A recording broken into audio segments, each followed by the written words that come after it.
This is me being really excited to be running the Chicago Marathon. Yeah! Now don't worry, I'm not here to convince you that you should run Chicago next year.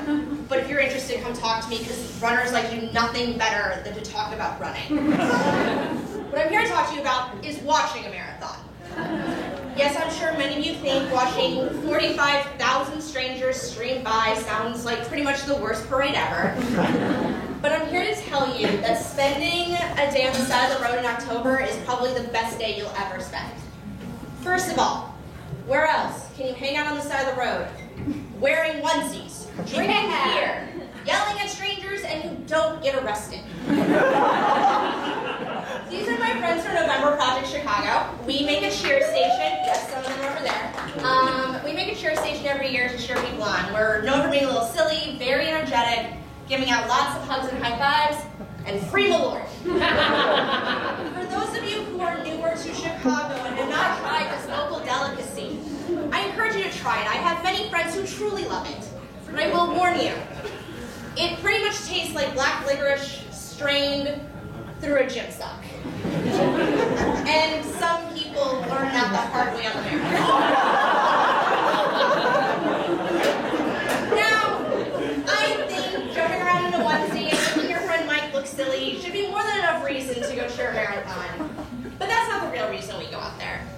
The real reason we go out there is because we know running a marathon is fucking hard. At some point in the 26.2 miles, most runners are going to hit a really dark spot. They're going to start questioning themselves, their training, their abilities, and the hope is our silly dancing and our hugs and high fives might help them have that little boost, get re-motivated to push themselves to their goals.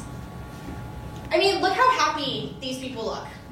Kat, right there, right there. Woo, woo, woo. This is her after running 22 miles, and she was just so excited to see us because we all were dressed up like Stitch. Now, I hope it wouldn't be too much of an argument to get you guys to go out and cheer your friends. And I also think a lot of you would really enjoy seeing the most elite athletes. I mean, world records are set at the Chicago Marathon because one is a really flat course, but two, we get the best athletes around the world coming and racing here. But the elites and your friends aren't necessarily the people who I'm most excited to go cheer. The people I'm most excited to cheer are the back of the pack runners. Under Chicago Marathon rules, you have 6.5 hours to finish. But after the race is officially done, the barricades are being picked up, the street sweepers are going through, people are still putting one foot in front of another, trying to get to the finish line. These are the people whom we cheer for the loudest, and those are the ones we stand out all day for. Because they're the ones whose goals are just as ambitious and are just as impressive as any elite runner. They're the ones who we should give them as much fanfare as those who broke the world record this year. So these ideas don't just apply to the Chicago Marathon and in a world major, but all big endurance races. So I personally recently took up ultra running, which means I think spending 7 to 8 hours running around the woods is a really great way to spend a Saturday. Now I have many people tell me running 32 miles is impressive, but the people I'm most impressed by are my friends who think standing around the woods for 7 to 8 hours is a good use of their time. These people cheer their heads off for literally 7 hours, making sure that I always felt supported and loved and had the confidence to get to my goals. You come over a ridge, booming voices through the woods. They made sure I was taken care of all day long. They made sure I had food, they made sure I had water, they made sure I didn't get sunburned. I'm going to point out, guys, putting sunscreen on someone who's already been running for 5 hours, that's real friendship. But more important than making sure that I was physically okay, my friends were the ones who made sure that I knew what I was doing was important. What I was doing was impressive, just the fact that I tried. And made sure that I felt like I had full paparazzi treatment all of it. Guys, seriously, some of the best pictures I've ever taken in my life. Jeremy's responsibility. Right? So when you go to do your first ultra marathon, you really don't know what you're getting into. There's just no way. You're looking at this map, this elevation chart, and you're just like, I can imagine, but I don't know. And you kind of need a friend to push you into it. And I'm very happy that I got to be that person for my friend Sue. She had the goal of running this particular race, and it was going to be her first ultra. Her goal for the day was just to finish under the time limit. I got to pace her for the last 10 miles, And even though I think I told her about 10 times, you're an hour ahead of your goal pace, you're fine, you're going to get there, I promise you, she wouldn't believe me. She just was so convinced she wasn't going to reach her goal. And one of the most magical moments of my life was watching her both accept and internalize that she was going to reach that impressive goal, that she was going to be an ultramarathon finisher. Trust me, there was a lot of tears at this finish line. A lot. Now, I don't think most of you are ever going to run an ultramarathon, but that's not the point of this talk. What I do hope you all do is you go out and just do something hard. Go out and do hardship, whatever that is for you. Whether it be physical, emotional, creative, set huge goals. Go out and do them, and surround yourself with amazing people while you do it. Make sure you have people who will pull up around you, pull you up.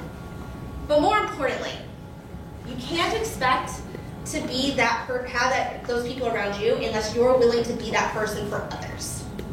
So when you see your friends take on big goals, rally to them, support them. Lift them up and put all your energy into making their goal your goal. So I challenge everyone in here today. I want you to go out and I want you to yell a little louder, hug a little bit more, and make sure all your friends know that they are dynamite. Thanks.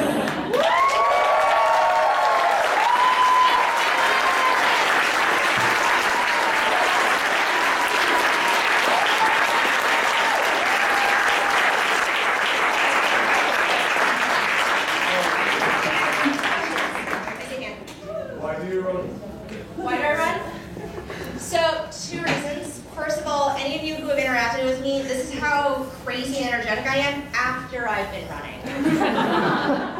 Honestly, I really enjoy pushing myself to my limit, and I live by that do hardship, surround yourself with great people while you do it motto.